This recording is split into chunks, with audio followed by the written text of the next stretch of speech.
Hello, everybody. I'm Karl Clifton-Soderstrom, and I'm a friend of Tim's for many years. I'm a colleague of his at North Park University. I teach in the philosophy department, and Tim and I sort of were involved collaboratively in this project a few years ago.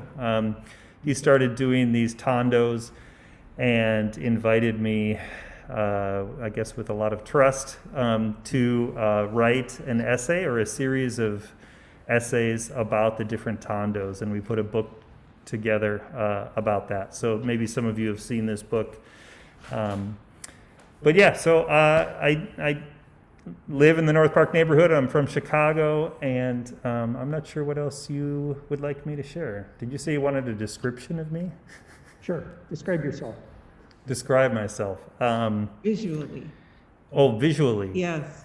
Well, that's a good.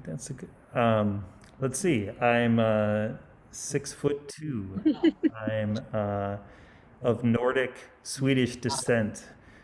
So I've been told my features on my face look like Swedish features.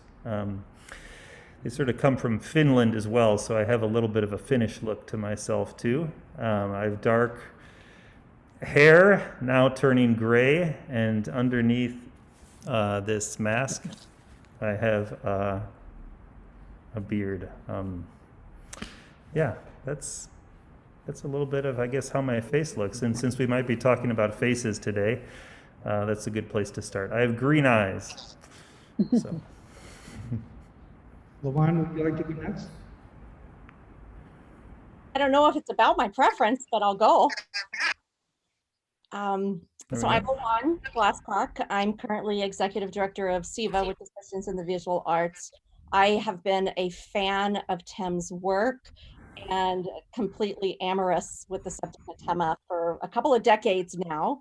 So SIVA has allowed me to actually get to know Tim a little bit better. And for me, I actually come to this through anthropology and archaeology, master's in anthropology, museum studies, and a doctorate from the Greg, or the Pontifical Gregorian in Rome, in archaeology, early church culture. So when it's interesting for visual arts that I'm not a studio artist, I actually am more of what you would consider a translator thinker of how visual manifests within our culture.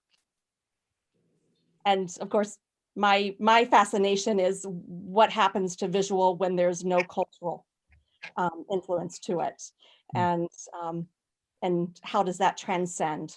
So that's my fascination. Do I have to describe myself? Please do. Physically?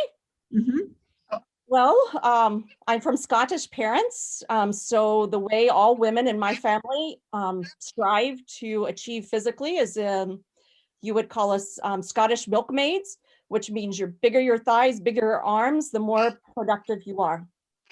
So we are very happy with our Scottish milkmaid aspirations.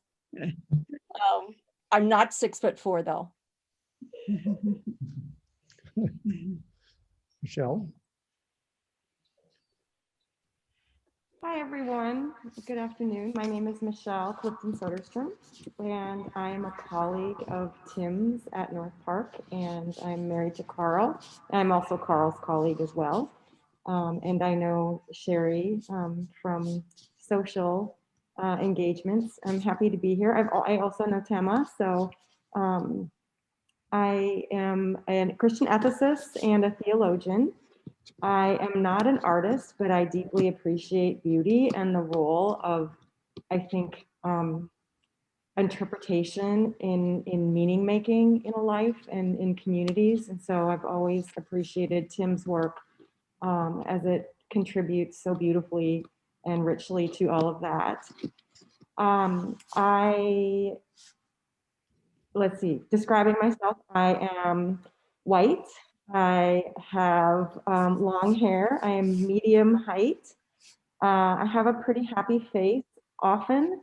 I like to engage the world, and usually my facial expressions show that, but I have a mask on now, so you're just gonna have to trust me on that. I I have brown eyes and brown hair, and I move around a lot. Thank you, Michelle. Sherrie, you want to go next? Yes, my name is Sherrie Lowly, and I am Tama's mom and Tim's partner of, I think this year is going to be 40 years. So I'm a retired United Methodist clergy person as of last year. So it's new for me to be to label myself as retired, and I am a writer. Describe myself as a white woman with what used to be brown hair, but now is mostly gray, I guess. And I wear glasses, have blue eyes, and I'm wearing a gray mask. So that describes me visually. Well, this is kind of my fault. My name is Tim Lowley, and I'm super honored, not only by the participation of Karl, Michelle, and Lawan in this, but when I look at the list of people who are here, there's many friends, all of whom I have high regards for. So I'm kind of an opportunist. When I have an exhibition, I try to do as much programming as possible. And so I really am grateful that those of you who are here and listening. I'm a white guy, kind of tall, and I make art. So let's see. Where to start? I thought it'd be a good idea to start just by a basic introduction to the project that is in the gallery and where the gallery is. Sherrie and I actually used to live in Winnemac, close to Winnemac Park, which is very close to here.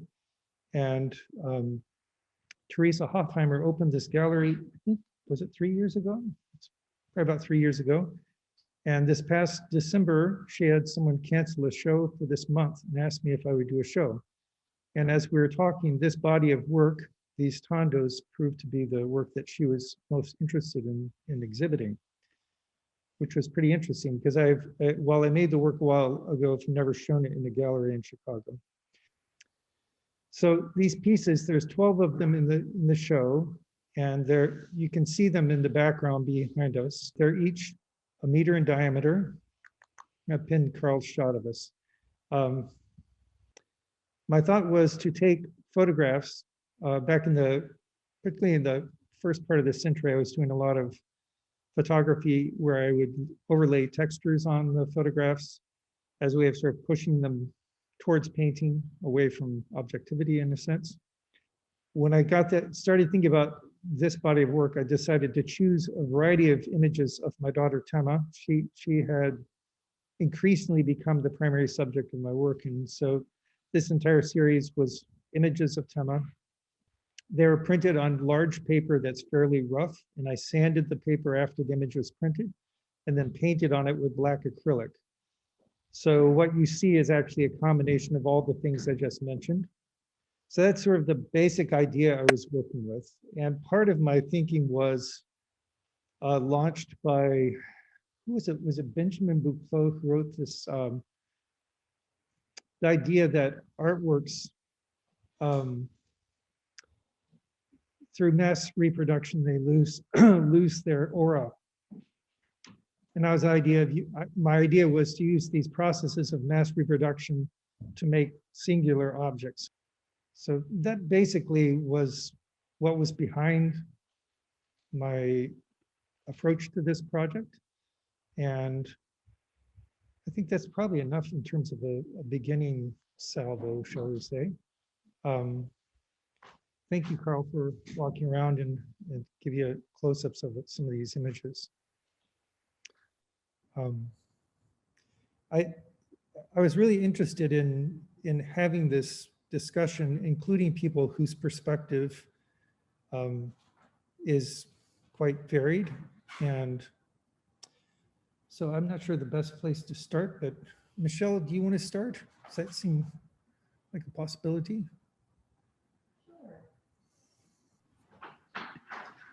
Yes, so I'll just say a couple things maybe about my experience of your art, Tim, and move from there.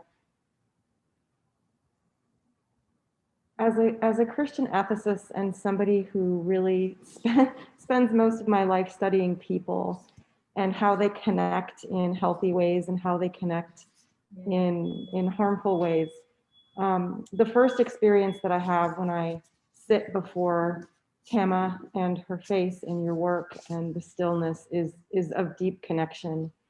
I think it's a remarkable kind of experience to have before a piece of art, especially coming from somebody like me who generally navigates the world of people and verbal communication, and to sit before it, it brings me into another kind of reality that is connected with, I think, Tama's personhood, but also yours, Tim, as the artist. I obviously have the privilege of knowing you.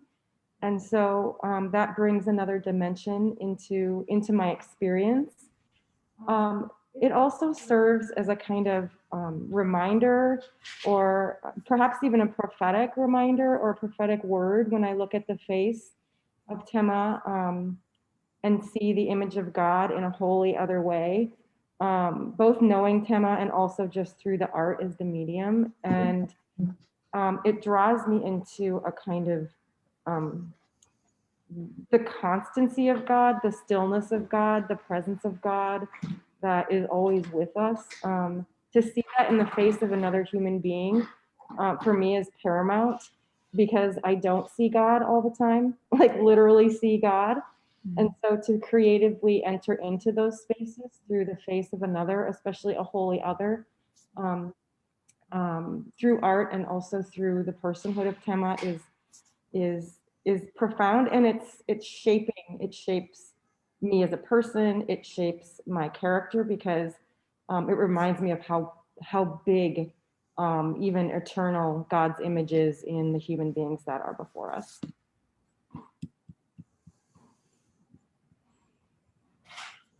Thank you. One thing that I wrestle with is the ethics of representing Tama. It's frankly a problematic thing to depict and represent someone who's not able to give consent. So that's something I think about quite a bit. And I don't think there's an easy answer for that conundrum. But Tim, yeah. can I ask, how do you work through that as an artist, I guess, would be my question.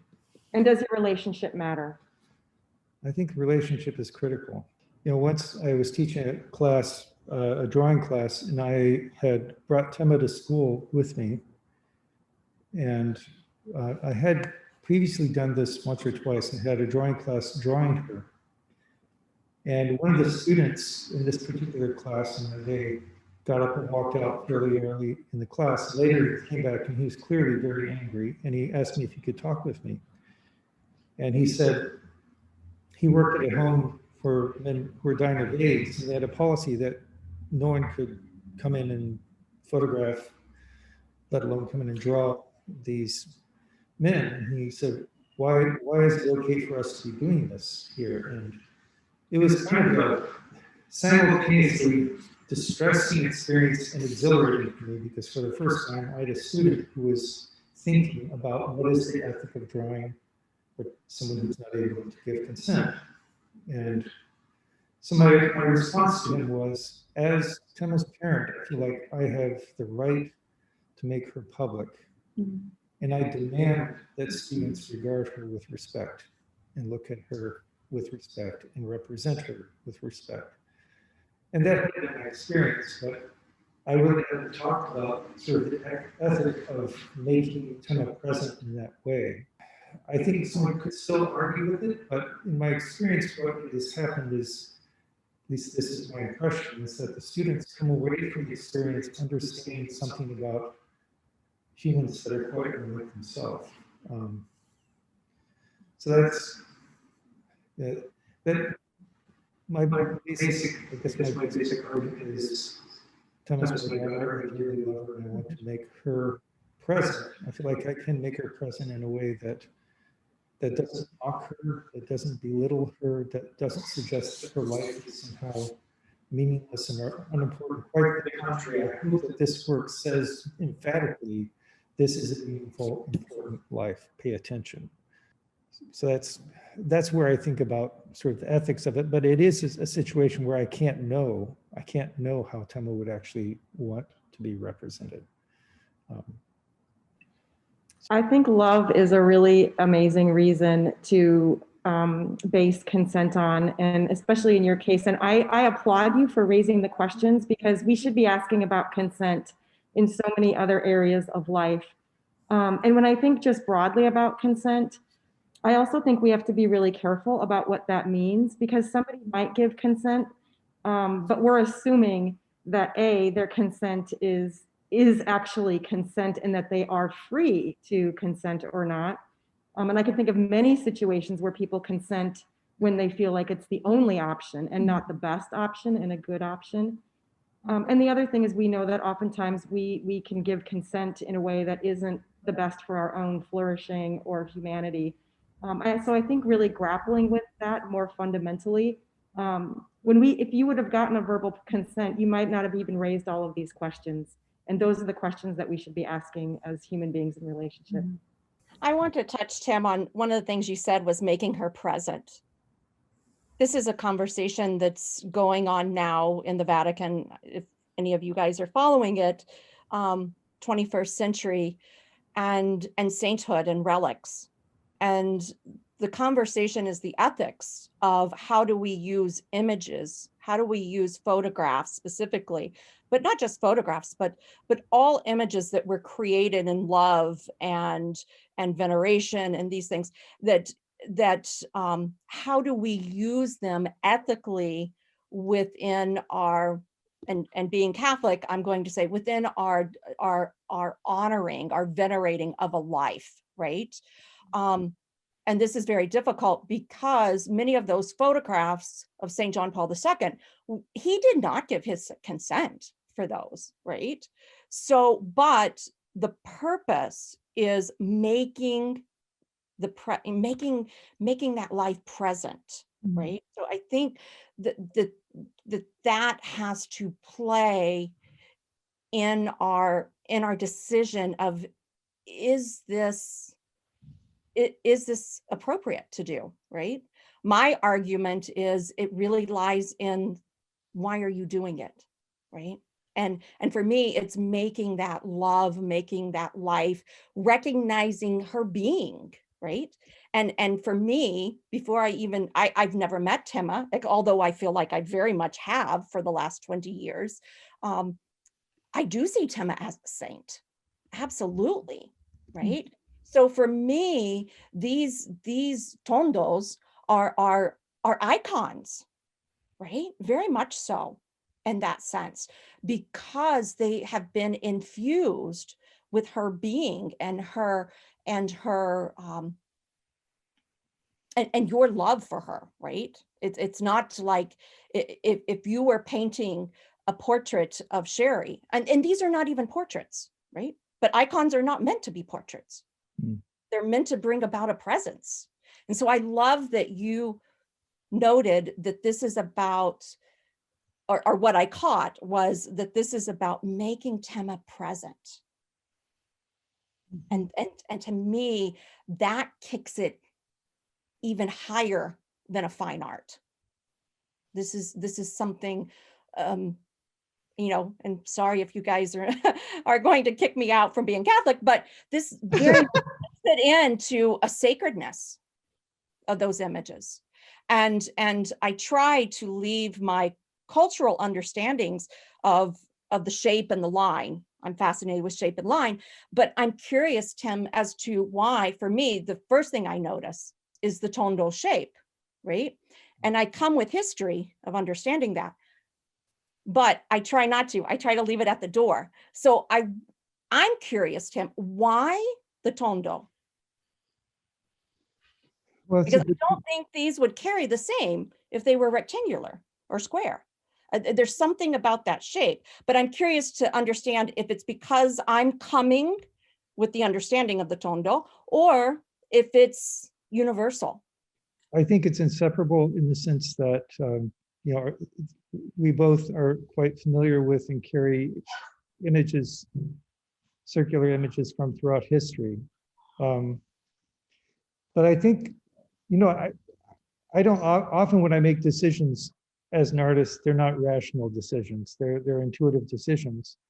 But I think part of what I liked about the circle is it's like the eye. Cameras actually, this is how we would see if we were using cameras, right? We would actually the lens of a camera is actually circular. It is not square or rectangular. I also was interested in how the diameter of these tondos is like the width of an arm spread of a smaller person like Tama. There's sort of the implication of infinity in the circle. There also is a strong correspondence to the eyeball. So those are some of the things I had in mind. I had done other, I've done circles and paintings, drawings, and photographs previously. I can't say I had a real explicit reason for doing this series as circles, but I probably did. I don't remember what it was. I love the connection, the relationship to, because mostly 14th, 15th, 16th century, you see the nativity depicted. It's very common depicted in the tondo shape. Yeah. And there's so much the nativity there, right? With Tama. You also see the shape, and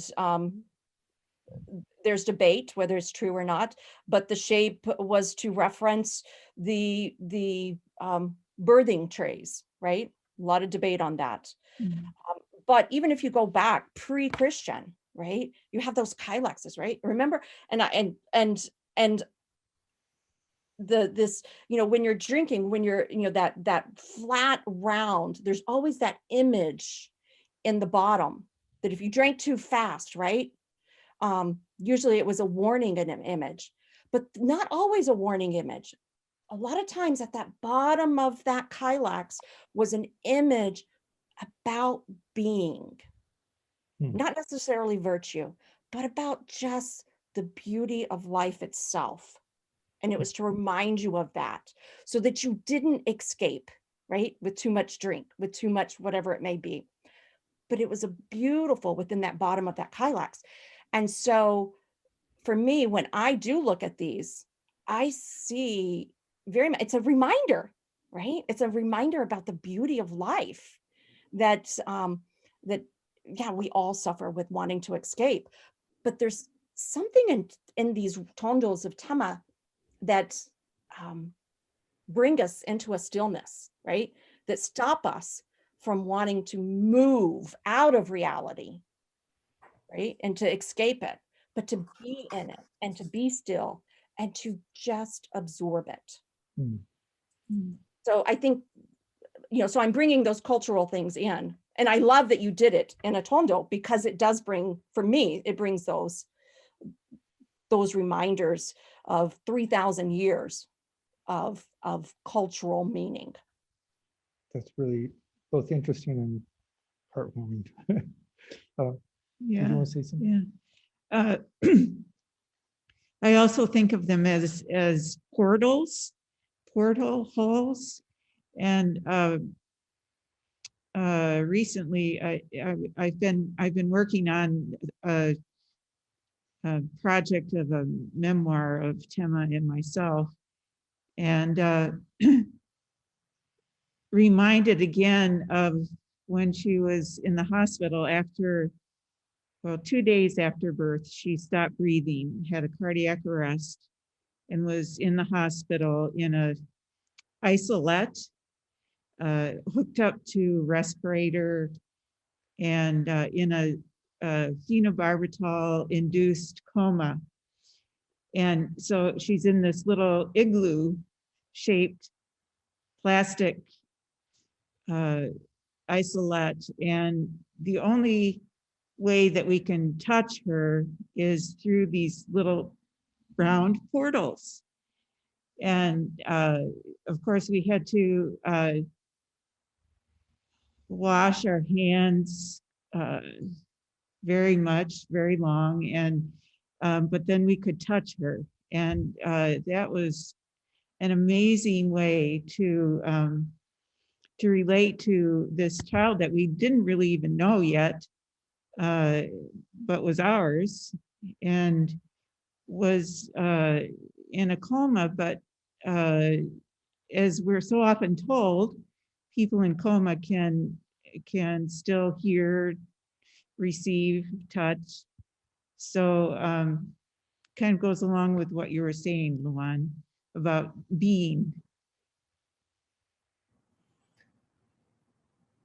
Karl, do you have something you want to interject with here? Yeah, so I would like to hear a little bit more about the art making process with these, because some of you are seeing these either through our screens right now, or if you've seen sort of digital photographs of these. But in the essay that I wrote alongside these, one of the ways that I think as a philosopher is in this tradition that's called phenomenology, which is really trying to be attentive to, you might say, the space between me, the subject, and any given object that I'm relating to. So it's really trying to be attentive to an experience of something, not rush too far over into an objective description of something, and not really about my own personal feelings about something, but what's happening sort of in between me and the artwork, we might say. Or when you're making a work of art, what's happening between the artist and the artwork, right? And we've described that somewhat already in terms of like a disposition of love or care or attentiveness or that. But it's quite a complicated process that brings about these images. This isn't just painting, this isn't just charcoal, this isn't just photographs. It's probably 3 or 4 different mediums all working together. So maybe, Tim, if you want to say just maybe a little step-by-step through how did you actually bring about these images? And then is there some reason why that method of art making fits with what you're trying to communicate through them?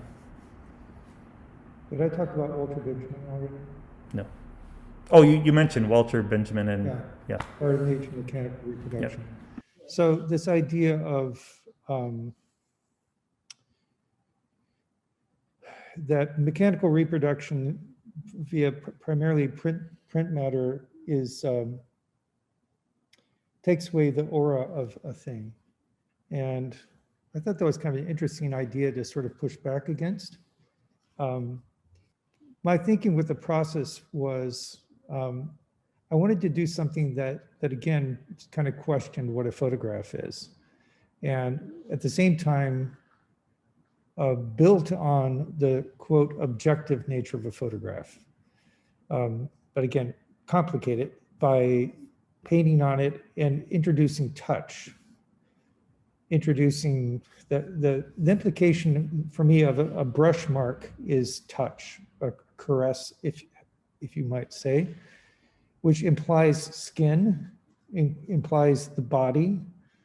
And I'm really interested in this idea of how is an artwork, including a painting, analogous to the body in some fashion? How can we, when we're making an artwork, heighten the sense that the viewer has of their own embodiment, right? And what you're experiencing in these is how we experience Tama. She's often sitting right next to us. Literally, her face is like that, kind of like that scale, and that in terms of our proximity to her. I want to share that. I want that to be something that someone experiences, a kind of proximity that they aren't accustomed to. And is that related to the scale of the size of these images? Scale. I mean, you were up there showing us, and so this is what the scale. This is what the scale is like. I'm a little tiny being in front of this giant circle, right? So yeah, the scale is an element of it, but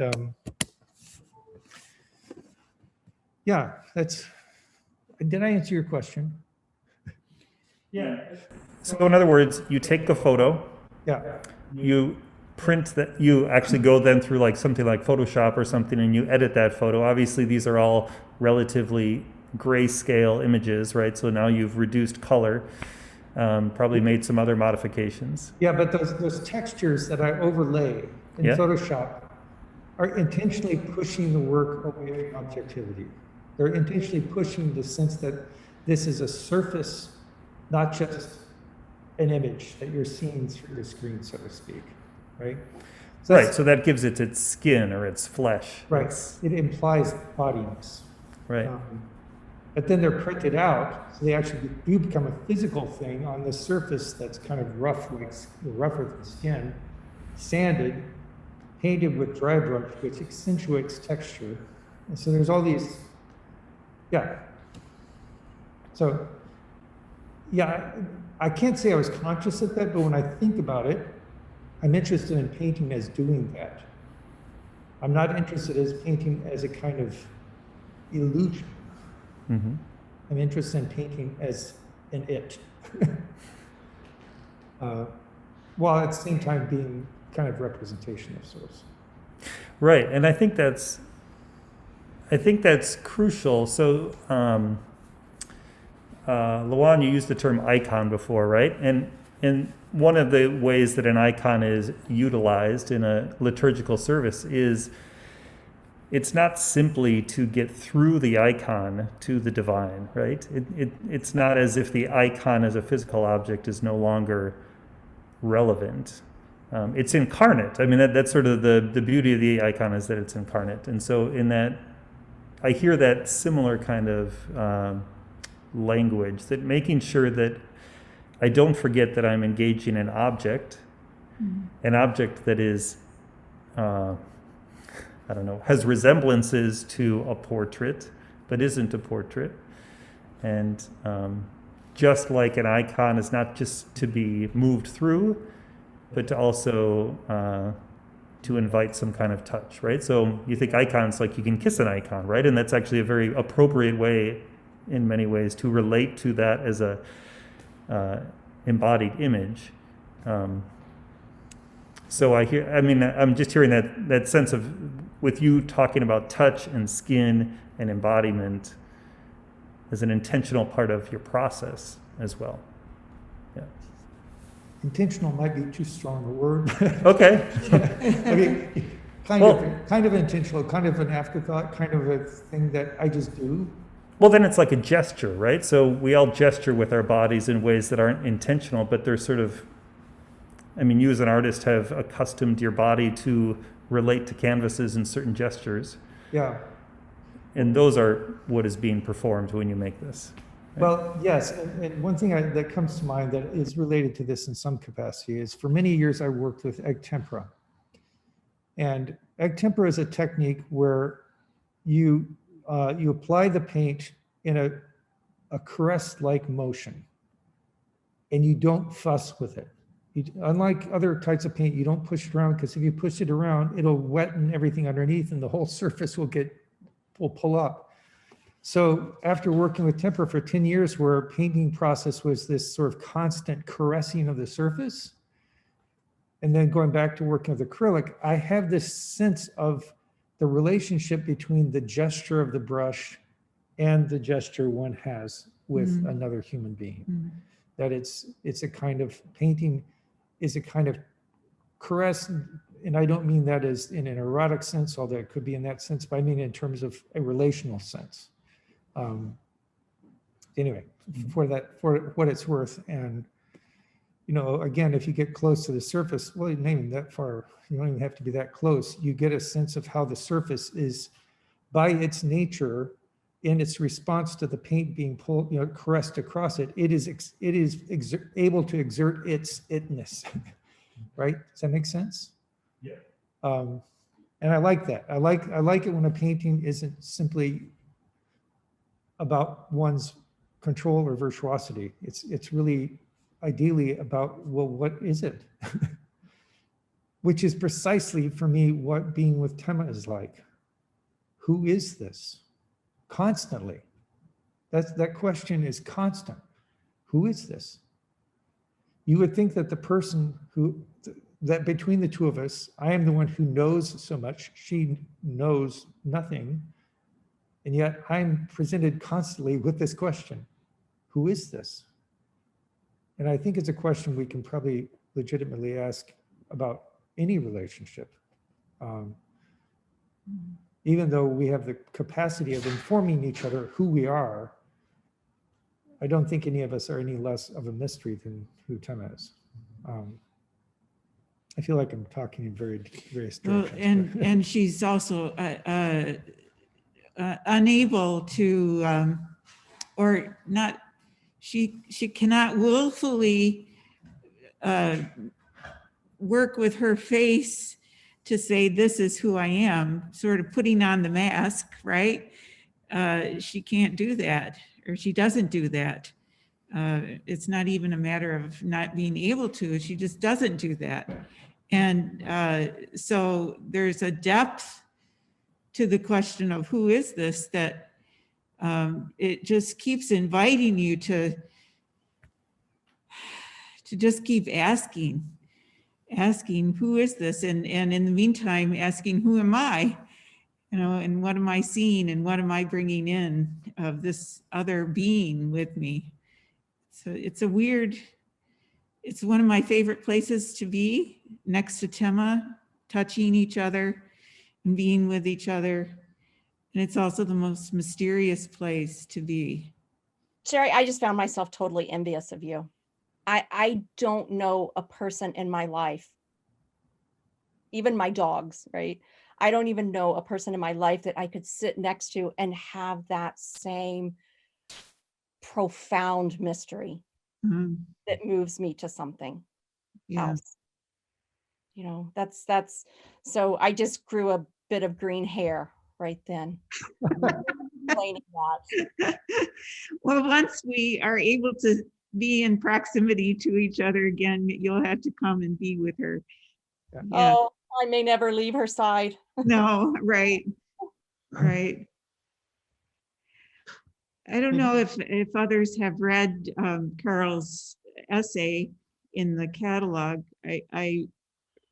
I've read it now probably about 5 times, and each time I read it, I'm aware of something new. But I really liked I think it was the philosopher Levinas. Is that how you pronounce his name? Levinas? Yeah. He talked about a portrait or a face being an invitation to a response. I think that was one of the ways that he described it. And Yeah, of responsibility, actually. responsibility, yeah, Right. yeah. And that really powerful to me. Yeah, the idea there is objects. So like when Tim was talking about the language of, he wants to make sure that the painting, or the artwork itself is seen as a artwork, not just as a representing an idea or something. And Levinas was saying, well, the way that we relate to objects is that we try to understand objects. But the way we relate to faces is not one of comprehension or understanding. It's foremost one of responsibility. So